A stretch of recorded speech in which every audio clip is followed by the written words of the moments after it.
declaraciones de Juan Bosch Gaviño, primer presidente electo democráticamente después de 31 años de gestión autoritaria del tirano Rafael Leónidas Trujillo y Molina.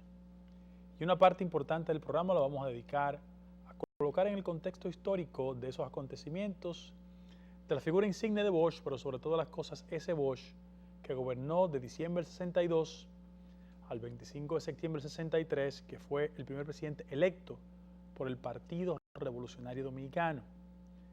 Y justo 50 años después, cuando no todas las pasiones han cesado, pero los acontecimientos se pueden observar en la distancia, muchos actores, intelectuales, académicos, y por qué no decirlo, parte de ese proceso que tan apasionadamente vio la República Dominicana, opinan, comentan, sugieren y hacen reflexiones sobre un hecho que es importante para medir las velocidades, los ritmos del proceso democrático en el país. Vamos a una pausa y cuando regresemos, la parte fundamental de estas ideas encontradas va a estar dedicada a hablar de este 50 aniversario del golpe de Estado contra Juan Bosch, colocar en el contexto histórico que pasaba en América Latina, las circunstancias en las que Bosch llega a la presidencia de la República y por qué esa ruptura al orden institucional que lamentablemente interrumpió a su vez el ritmo democrático de la República Dominicana. Pausamos y cuando regresemos volvemos con estas ideas encontradas.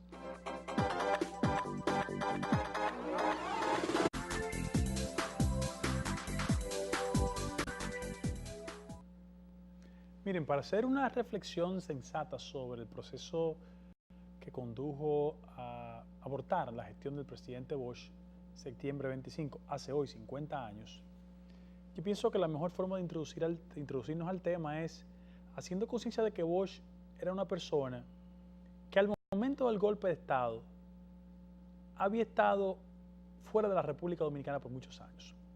Bosch sale del país en el 36 y vive hasta el 62. O sea, Bosch tenía literalmente 25 años fuera de la República Dominicana cuando llega al país. ¿Quiénes llegan primero en julio del 62?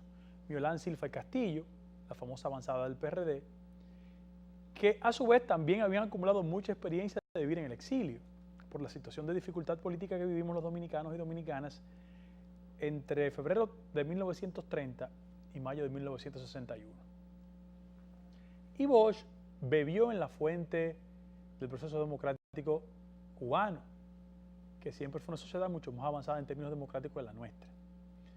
Y él trabajó con Pío Socarrás, era una persona que había visto en primera línea la experiencia de la reforma constitucional en Cuba, y eso significaba una mayor toma de conciencia respecto del nivel de democracia, que era un experimento en muchas partes de América Latina.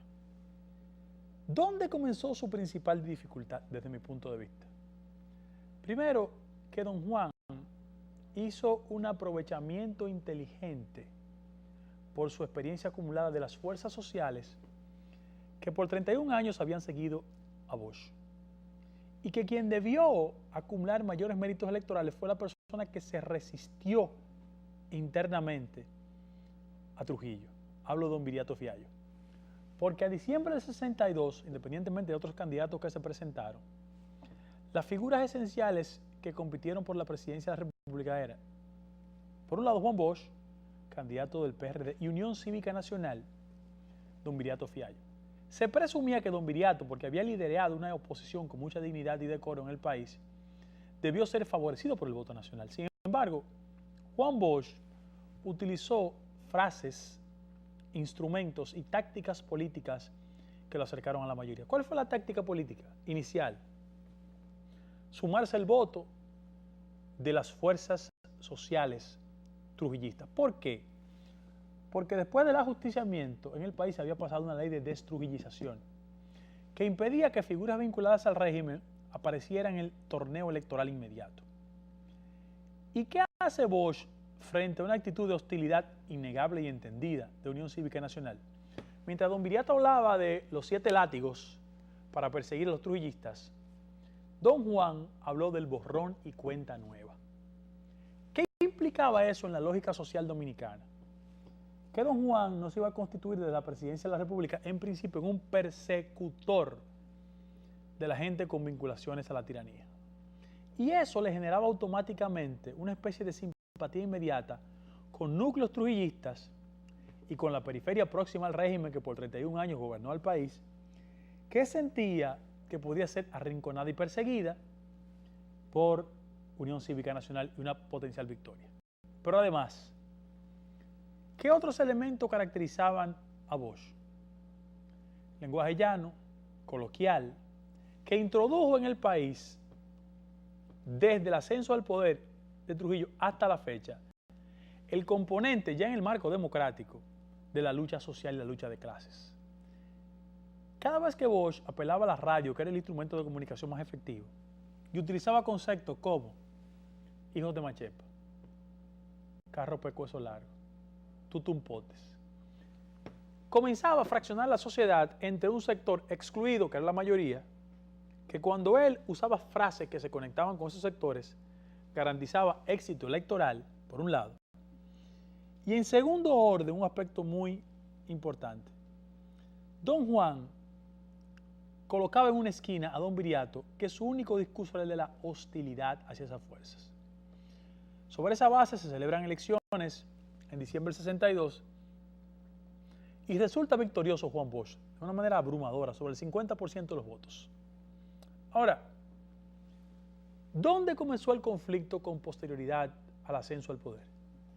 Que don Juan venía de una experiencia profundamente democrática, sobre todo Cuba, y que don Juan, las fuerzas que le fueron útiles para conseguir la victoria, es decir, la franja conservadora y trujillista, sintió que desde que comenzó a gobernar en diciembre del 62, la esencia de la reforma constitucional que planteó y las decisiones de políticas públicas iban en contra del régimen de privilegios que se había ejercido en el país por los últimos 31 años. Me explico.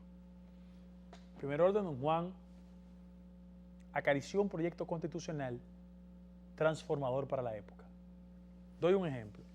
En esa constitución de Bosch, los hijos naturales tenían las mismas condiciones que los hijos legítimos.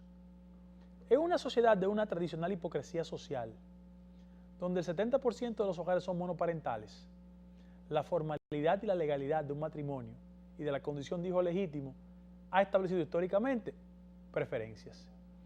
Y cuando don Juan ponía a los hijos en igualdad de condiciones, generaba una ruptura en esa dirección. Otro tema, que fue el que más se usó vilmente, repito, vilmente. Don Juan sabía perfectamente el peso específico del concordato en la República Dominicana.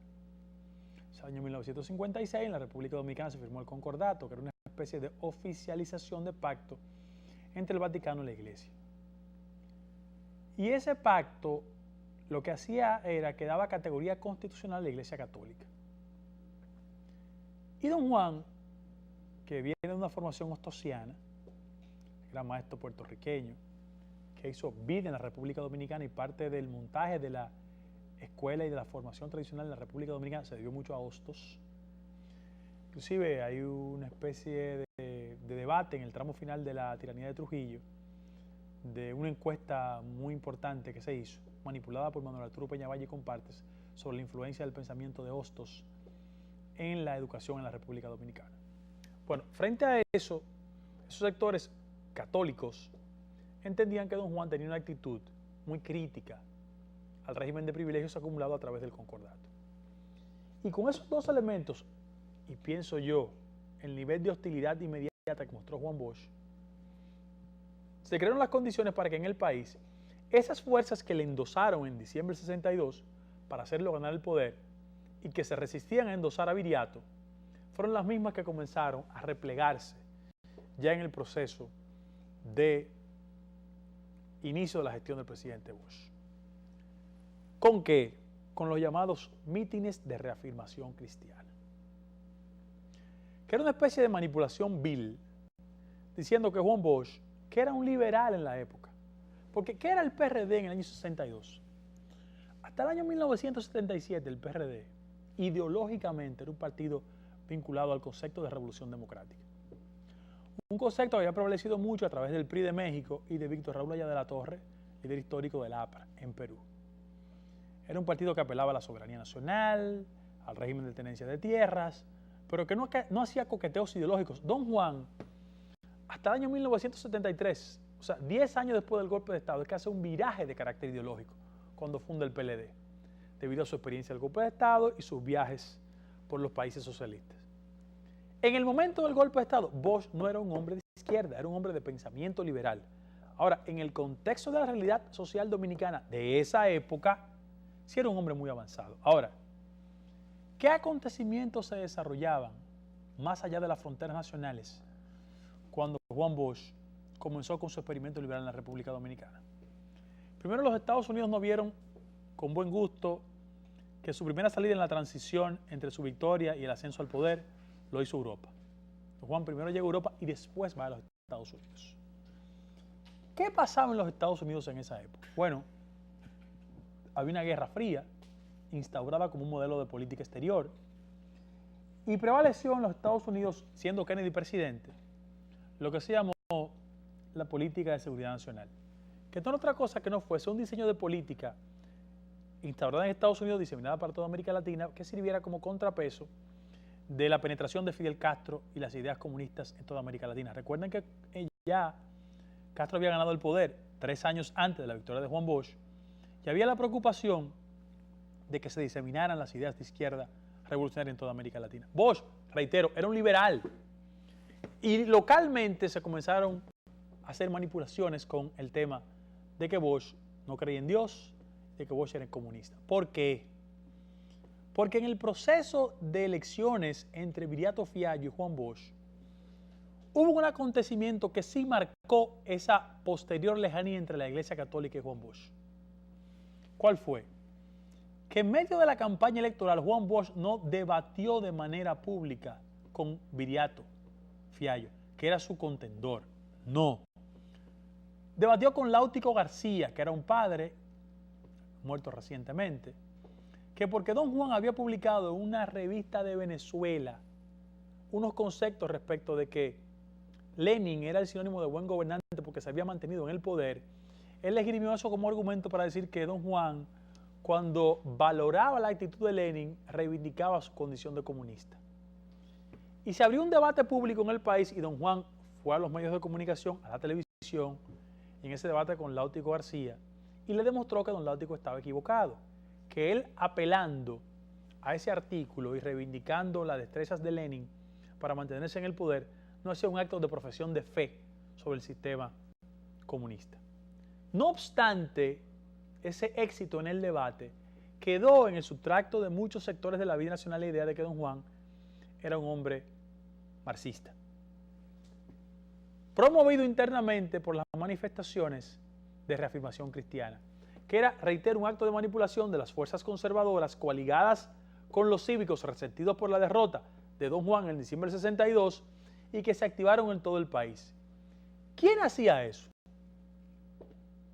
O ironías de la vida, Rafael A. Bonilla Ibar. Bonilla era un periodista conservador de derecha que terminó sus días siendo embajador del gobierno del PLD en Cancillería por esas cosas de la vida.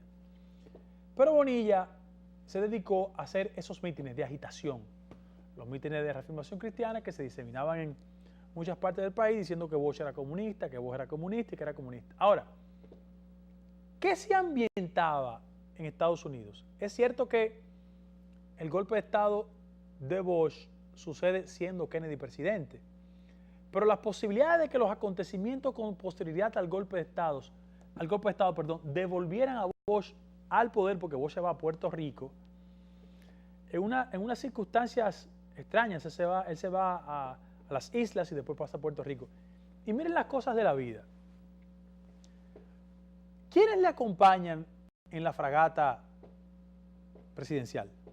Le acompañan para irse de las islas a Puerto Rico Antonio Inver Barreras, que ya era un héroe nacional porque había participado en el ajusticiamiento de Trujillo, había sobrevivido y era general por ley. Y en segundo orden, la persona que estaba con él, acompañándolo al desplazamiento rumbo al exilio, era Francis Camaño. Miren las ironías de la vida. Cuando encubierta, comenta don Antonio Inver que quien acompañaba la tripulación era Francis Camaño, don Juan se indigna mucho y dice que no iba a salir a comer con los oficiales porque a él no le parecía correcto recibir la compañía del hijo de Fausto Camaño. Miren las contradicciones de la historia. Decían los marxistas que se repite como tragedia, como comedia. ¿Quién era Francis Camaño en ese momento? Venía de una carrera militar, había sido jefe de los cascos blancos, pero la impugnación que le hacía a Bosch era por ser hijo de Fausto Camaño, ministro de Fuerzas Armadas en el gobierno de Trujillo. Pero contradicciones de la vida. Francis muere en el 73, 10 años después del golpe de Estado, y es una figura que termina sus días reivindicando a Juan Bosch porque su trascendencia como hombre público adquirió connotación de héroe nacional, porque en el año 65, después de haber matado a Rafael Tomás Fernández Domínguez, líder innegable de las tropas constitucionalistas que defendían el retorno de Juan Bosch al poder, en ese asalto a Palacio lo matan, y quien se levanta como el líder militar de la revolución, Francisco Alberto Camaño Deñó, es la misma persona que don Juan impugnaba su presencia cuando en la fragata Mella se iba hacia el exilio. Reitero, como dicen los marxistas, la historia se repite como tragedia o como comedia. Frente a eso, yo siento que el acontecimiento que generó mayor perturbación de un Juan Bosch gobernando fue la incomprensión de una sociedad que votó por él porque quería un cambio, pero quería un cambio con grados. Y cuando don Juan llegó al poder, intensificó acciones de carácter liberal propias de su pensamiento, muy dignas para la época, muy decorosas, pero sobre todas las cosas, incomprendidas por la sociedad dominicana de hoy en día. Vamos a una pausa y cuando regresemos vamos a hablar en el segundo bloque de qué pasaba ya en la comunidad internacional y cómo el asesinato de Kennedy a manos de Lee Harvey Oswald en Texas y el ascenso de Lyndon B. Johnson, que era vicepresidente oriundo de Texas, dificulta el legítimo retorno de un hombre que se le dio un golpe de Estado, que se va a las islas, llega a Puerto Rico y que había franjas importantes de la administración Kennedy, que ya Kennedy muerto, todavía pensaban que era posible retornar Juan Bosch a la presidencia de la República en el país. Pausamos y cuando regresemos volvemos con estas ideas encontradas.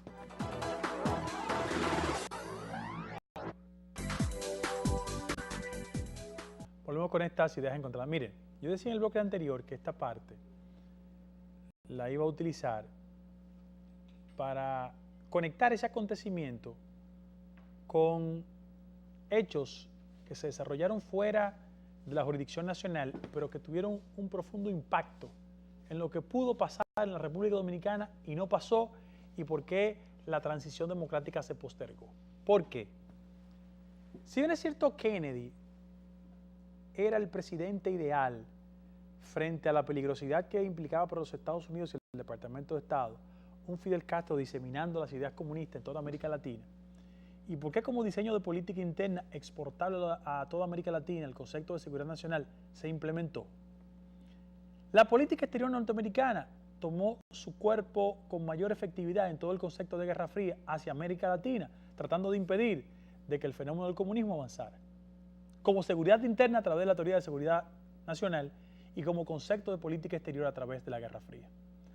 Ahora, cuando asesinan a Kennedy en noviembre, ¿qué pasa? Que hacia lo interno de los Estados Unidos hay una fase de regresión de carácter ideológica. ¿Por qué? Porque ese Kennedy que impulsaba acciones sociales en Estados Unidos muy trascendentes, Cuerpo de Paz, que era una forma de introducir en toda América Latina procesos de pacificación. 1. 2. Hacia lo interno de los Estados Unidos reivindicar todas las posturas liberales, acción afirmativa.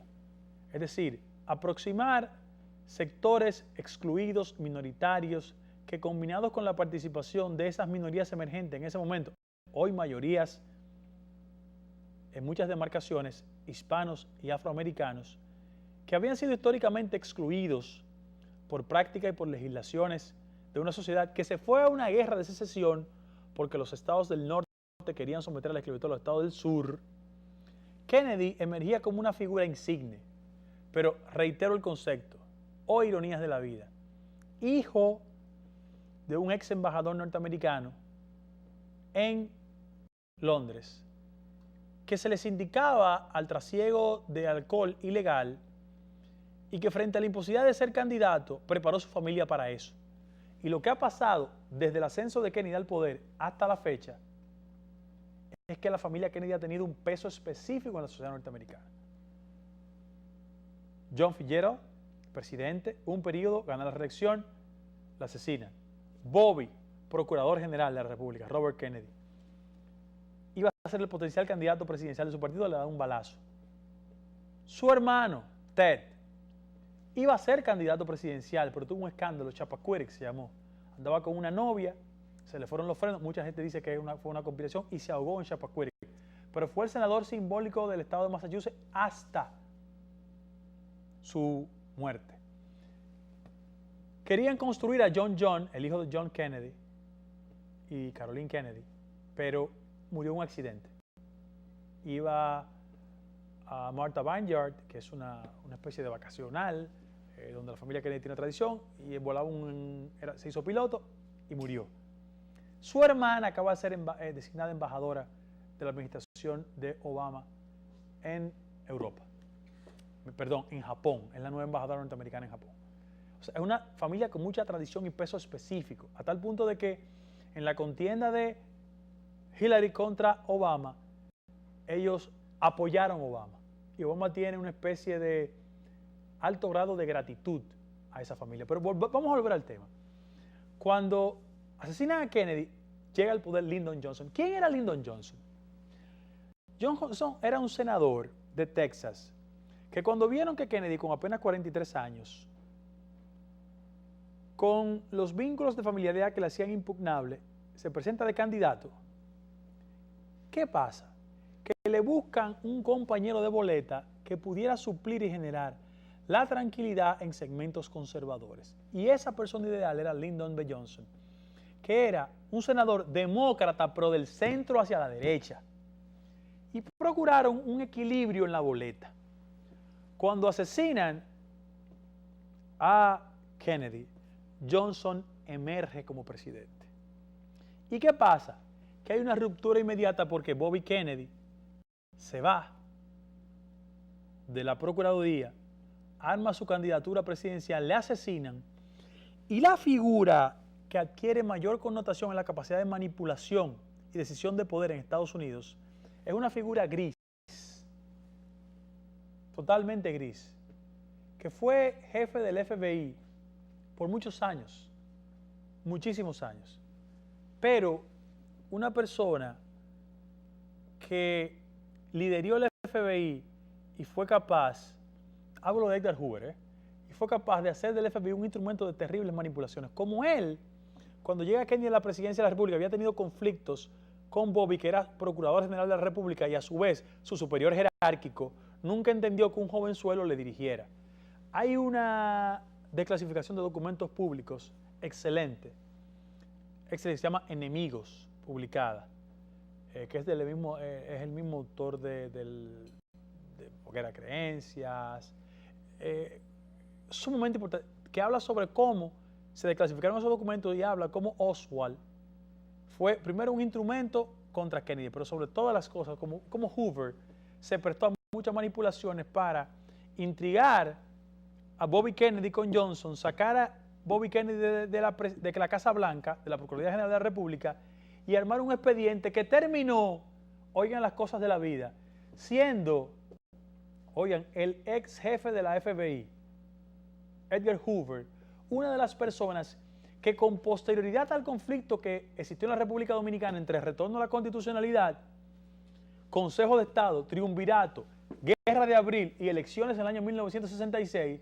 es la persona que sugiere que Joaquín Balaguer, que estaba en el exilio y que vivía en Nueva York, fuese incorporado a la República Dominicana, que lo hicieran llegar en medio de la Guerra de Abril, que lo establecieran en Ciudad Nueva bajo el alegato de que su madre estaba enferma, que era medianamente cierto, pero no totalmente cierto, para que él hiciera carrera política aquí y fuera el candidato de los norteamericanos en el año 1966. Ahora, entre ese acontecimiento del derrocamiento de Bush, la muerte de John Kennedy, el ascenso de Johnson, el poder de Hoover, acontecimientos en la República Dominicana también se desarrollan. ¿Cuáles? De mucha importancia. En primer lugar, ¿quién se queda en la República Dominicana liderando el país? El Grupo San Cristóbal, grupo militar, que liderado inicialmente por Ney Rafael Nivar Seijas, que se oponía al sector de Rafael Tomás Fernández Domínguez, que era el sector constitucionalista, que predicaba la tesis de que había que volver, o sea, el retorno a la constitucionalidad perdida, que es el argumento esencial. Ese grupo, en medio del Consejo de Estado y el Triunvirato, lo sacan del país y se genera una especie de alianza entre el Grupo San Cristóbal y quien iba a ser con posterioridad líder de las fuerzas más conservadoras en la confrontación de abril, el coronel Elías Wessing y Wessing, que a su vez era el jefe del CEFA, Centro de Infantería de las Fuerzas Armadas, Centro de Enseñanza de las Fuerzas Armadas. Wessing era un militar a toda prueba. Muy a pesar de ser un hombre conservador, era un hombre de profunda tradición y militancia religiosa católica. Y como los mítines de reafirmación cristiana habían servido para dar cuerda contra Bush, era una figura que tenía liderazgo militar y peso específico desde el punto de vista del catolicismo tradicional para encabezar eso. Pero hubo que esperar la guerra de abril. En el interregno hay un acontecimiento que yo siento que trastocó todo ese proceso entre el derrocamiento de Bush y el asesinato del líder insigne de esa coyuntura, Manuel Aurelio Tavares Justo, mejor conocido como Manolo. ¿Quién era Manolo Tavares Justo? El esposo de unas 3 heroínas, que eran Patia, Minerva y María Teresa, el esposo de María Teresa Mirabal, abogada prominente, el abogado prominente. Y él había adquirido una connotación especial porque había sido no solo viudo, sino el líder innegable del movimiento 14 de junio. Un movimiento que en medio del proceso, por eso he repetido el concepto de la ironía de la historia, como hice el recuerdo de Francis Camaño, lo hago con Manolo Tavares Justo. Manolo y su partido el 14 de junio había entendido que las elecciones de diciembre del 62 eran una especie de matadero electoral, que Bush utilizó esa frase con posterioridad en los 70, pero quien primero lo usó fue Manolo Tavares, porque Manolo estaba muy influido por el proyecto cubano y siempre creyó en que era posible el proyecto de Sierra Maestra. Y dio un discurso famoso, porque cuando el Consejo de Estado y el Triunvirato impedían procesos democráticos y retorno a la constitucionalidad perdida, producto de un respaldo que tenían en Estados Unidos, y porque la figura esencial que había sido canciller del Triunvirato y terminó siendo presidente, él, el doctor Tavares Espaillá y él, que porque el país terminó con un triunvirato de 2, hablo de Donald Rick Cabral, miembro de una familia prominente, hermano del doctor Robert Rick Cabral, una persona democrática, asesinado por la tiranía. Él era canciller del triunvirato y rumbo a Israel aterrizando tuvo que devolverse porque el acontecimiento de Manaclas provocó que la figura esencial del triunvirato renunciara a la presidencia, Emilio de los Santos, un hombre honorable, médico, decente, que era miembro de la Suprema Corte de Justicia y a la hora del golpe de Estado contra Bush se le colocó a la cabeza del triunvirato. ¿Qué hizo esa figura insigne? Era un hombre tan prominente que siendo presidente de la República andaba en carro público. Para que la gente tenga una idea de lo que eran los hombres públicos de esa época. Él era nada más y nada menos que el padrino de Tony Barreiro. Y Tony Barreiro era uno de los jóvenes que se había sacrificado en el levantamiento de Manaclas, porque Manolo, en un mitin de la raza inmortal, dijo que si de la derecha y los sectores conservadores no respetaban la constitucionalidad, el 14 de junio sabía dónde estaban las escarpadas montañas de Quisqueya, en franca referencia a la opción guerrillera que prevalecía en la época después del éxito de Fidel Castro en Cuba. Porque la opción exitosa desde el punto de vista revolucionario tenía como paradigma ¿a quién? A Fidel Castro. Y Manolo quiso replicar esa experiencia en la República Dominicana. Bueno, Manolo va a las montañas, le asesinan. Y en la República Dominicana hay un acontecimiento que es significativo porque la muerte de Manolo, la muerte de Tony Barreiro, hace renunciar al presidente del triunvirato, que era Emilio de los Santos. El triunvirato se queda con dos, Tavares Espaillat por un lado y por el otro Donald Rick Cabral, que queda de presidente y goza del consentimiento de la administración norteamericana. ¿Por qué? Porque Donald Rick Cabral, un hombre muerto ya, que ocupó funciones muy importantes, fue canciller de la República, presidente del Partido Reformista, pero es una figura histórica que hay que colocarlo en su justo contexto. Era un hombre de hábitos personales muy decentes, en términos de que nadie nunca lo asoció a corrupción. Era un hombre que venía del sector privado, que acumuló fortuna en el marco de su ejercicio privado. Sin embargo, era un hombre de pensamiento conservador, refrendado por el hecho de que, como casi siempre pasa en la República Dominicana, la embajada norteamericana, los intereses norteamericanos, determina quiénes son sus fichas esenciales. Y en ese juego, de esa coyuntura, Donald Rick Cabral es una ficha esencial para los intereses norteamericanos. Y Donald hacía un esfuerzo de ser simpático, pero la ruptura, la confrontación entre los grupos militares le toman el poder y estalla la Revolución de Abril. Y cuando estalla la Revolución de Abril, dos elementos se distinguen. Un liderazgo constitucionalista desde el ámbito militar, encabezado, como lo dije, por Fernández Domínguez, Rafael Tomás, que estaba en Puerto Rico, que llega a la República Dominicana, liderea el sector militar en favor del retorno de Bosch, le asesinan en el asalto a Palacio, así se le designó, la acción militar, y deja a Francis Camaño como líder militar. Primer acontecimiento. Segundo acontecimiento de importancia, y es que ese hecho crea las condiciones para que un joven, que era locutor en ese momento, y que diariamente se presentaba en Tribuna Democrática, que era el órgano de orientación política, fundado por Juan Bosch cuando llegó a la República Dominicana, porque la radio tenía mucha importancia y era un instrumento de comunicación significativo, y los partidos más importantes del país tenían sus órganos de comunicación radial. El de Unión Cívica Nacional, que era Tribuna Cívica, lo dirigía Carvajal Martínez, abogado prominente, y Ramón Lorenzo Perelló lo dirigía. También en el de Unión Cívica estaba Brinio Díaz, que después posteriormente pasó al PRD. Y el del PRD, entre otras personas, estaba José Francisco Peña Gómez. Y en ese momento, en ese contexto histórico, José Francisco Peña Gómez llama a un coronel que se quiere casar con la gloria. Evidentemente el PRD y José Francisco Peña Gómez ya estaban participando en las tramas conspirativas respecto de ir a las calles y reclamar el retorno de Bosch. Bosch se encontraba en Puerto Rico en ese momento, muy cerca del país. Todos pedían su retorno. Y llega ese acontecimiento, un acontecimiento terrible para el país, porque todavía hay secuelas de ese hecho.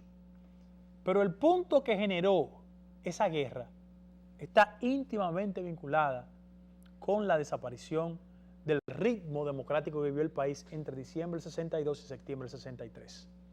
Y pienso yo, sin ánimo de hacer elucubraciones, porque la historia no se puede controlar, que el hecho de que no se procurara una salida inteligente de retornar a Bosch al poder, no solo interrumpió el ritmo democrático, sino que creó indirectamente las condiciones para que en medio de una guerra fría y un concepto de seguridad nacional como norma de política norteamericana exportada a toda América Latina para controlar a los liberales y a los comunistas, crearan las condiciones para que en el año 1966 quien ganara el poder no fue la persona que se desplazó antidemocráticamente del gobierno, que fue Bosch, sino Joaquín Balaguer, que ganó las elecciones y pongan esa victoria en duda.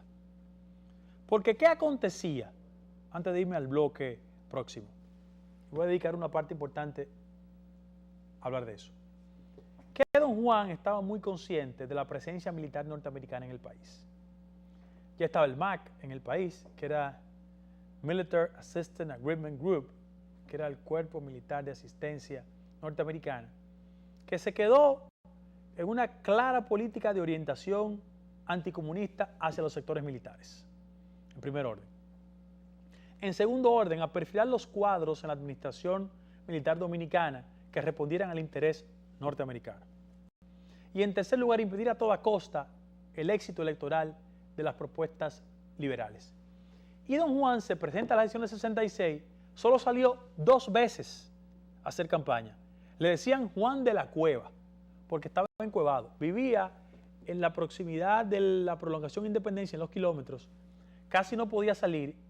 Y hay una desclasificación de documentos públicos. Yo que soy muy crítico del doctor Bernardo Vega, que ya es presidente de la Academia de Historia del país, no muy crítico por su producción intelectual, sino por sus posturas económicas. Reconozco sus credenciales como historiador. Y esa desclasificación de documentos públicos, repito, acerca de la victoria electoral de Balaguer en el 66, revela por qué a don Juan Bosch le decían Juan de la Cueva.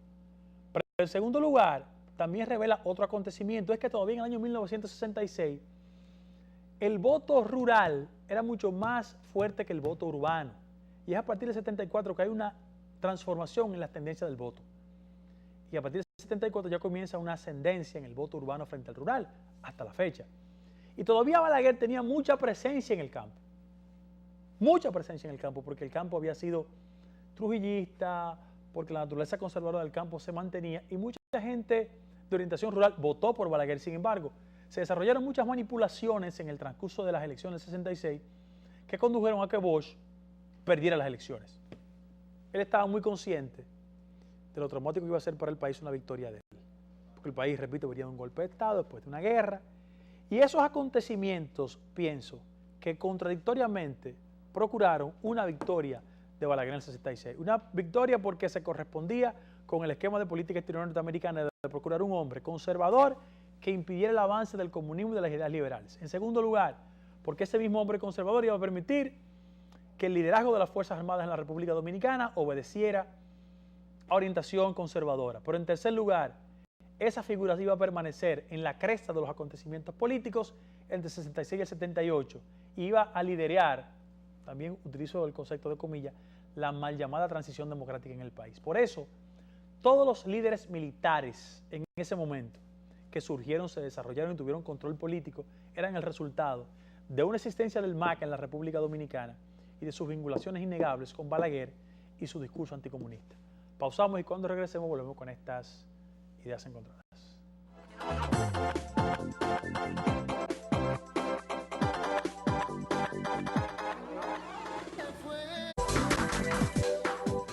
Yo decía en el último bloque que viendo a distancia de 50 años, miren las perturbaciones que trajo interrumpir el ritmo constitucional del país en diciembre, ganada en diciembre del 62, pero resquebrajada en septiembre del 63, de que si el país hubiese seguido ese ritmo, Bosch ejerce el poder, no hubiésemos tenido ni triunvirato, ni Consejo de Estado, ni Guerra de Abril.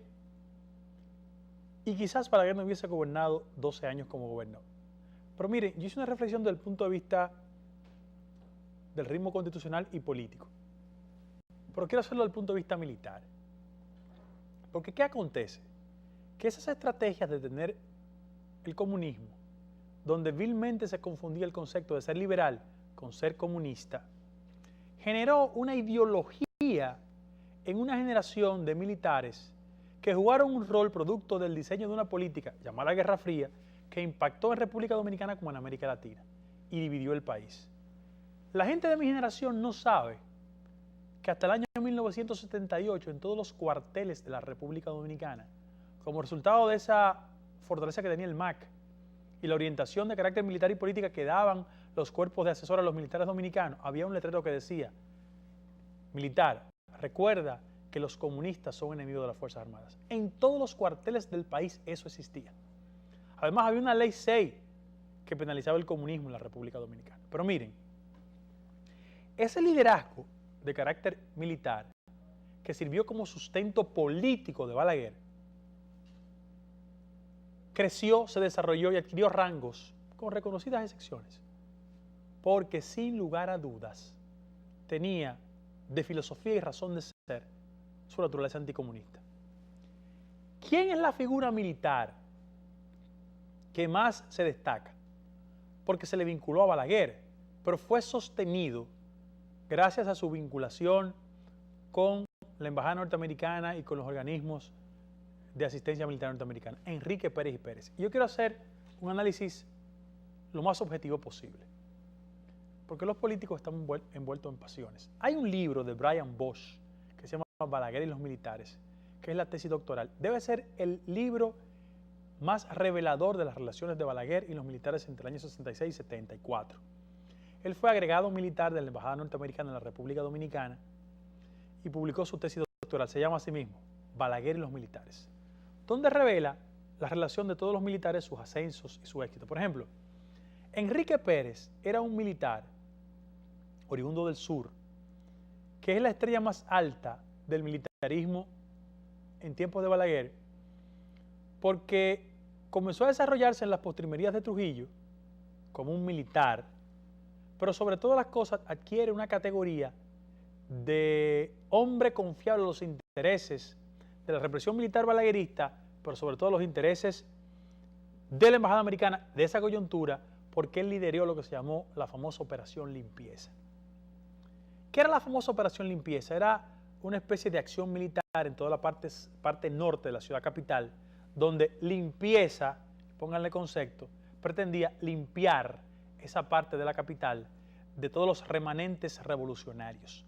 Porque aquí después de la guerra hubo un diseño de política del sector conservador de asesinar a líderes vinculados al movimiento revolucionario. Bueno, Fernando Domínguez fue asesinado. Pero dos, la figura de mayor dimensión militar, Francis Camaño, fue enviado a Londres como agregado militar.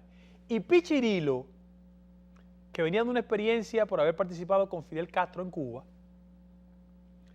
Pichirilo en San Antón fue asesinado. Es decir, todas esas figuras importantes simbólicas que podrían liderar los procesos revolucionarios internos fueron, si eran militares, sacados al exilio. Todo el que se correspondió con el rol constitucionalista en la guerra salió del país. Chapel Díaz, Francis Camaño, todos esos líderes militares. ¿Por qué? Porque había que evitar que su presencia en la República Dominicana sirviera como un mecanismo de orientación a militares de tradición democrática. Y de contrapeso existían figuras que en el ámbito militar tenían una tradición conservadora, sabían que su éxito y sus ascensos dependían mucho de Balaguer. Fíjese que hablo de la estrella de Enrique Pérez, porque él adquirió categoría y respetabilidad de grado militar, primero por su innegable ascendencia militar, no estoy haciendo un juicio de valores sobre su conducta, por Operación Limpieza y porque era un hombre de armas a tomar, porque quien servía de contrapeso y que Balaguer lo utilizó en esa confrontación, el otro era Ney Rafael Nivar Seijas, que era originalmente el líder del grupo San Cristóbal, un grupo que había participado en todo el proceso de guerra, generando una especie de cierre de filas contra los intereses de Fernández Domínguez, compartes, pero Ney Rafael Nivar Seijas era un hombre de innegable tradición policial, pero con una enorme vocación política. Ney era el más político de todos. Y por eso hago la segmentación, porque en la desclasificación de documentos públicos, que es el trabajo de Brian Bosch sobre Balaguer y los militares, siempre se prioriza a Pérez, porque Pérez era un hombre del cuartel. Ney era un hombre fundamentalmente de la policía, de la maniobra política. Y esa confrontación entre ambos, sostenida por Balaguer, donde jugaba gracias y desgracias, sacaba de Palacio uno, otro lo traía, sirvió como ente que dividió las Fuerzas Armadas, que era el único mecanismo como posibilidades de generarle un golpe de Estado a el doctor Joaquín Balaguer. Y en ese contexto, otros militares, Milo Jiménez, Bochan Javier, ¿por qué no decirlo? Eliosiris Perdomo, que era el que tenía liderazgo deportivo, asesinado. Melido Marte, que más se concentró en el tema de los comedores económicos, pero venía de la tradición trujillista, y otros militares que asumieron un rol al margen de la naturaleza militar. Eran delegados y emisarios que actuaban por el poder político de turno. Y por eso usted veía a Olivero Jaques, por ejemplo, que se creía que era un hombre propietario de toda la línea noroeste. Por eso la importancia del éxito electoral del PRD en el 78. Porque si hubo un ciclo que rompió con esa tradición de golpe de Estado en el 63 y de 12 años ininterrumpidos de dictadura con formalidad democrática, fue el ascenso de Antonio Guzmán al poder y sobre todas las cosas, en este tramo final, una auténtica democratización de las Fuerzas Armadas. En este 50 aniversario del injusto desplazamiento del poder de Juan Bosch, una de las múltiples formas de celebrar de que ese acontecimiento no se repita en la vida nacional es haciendo conciencia de estos hechos históricos. Gracias por su simpatía.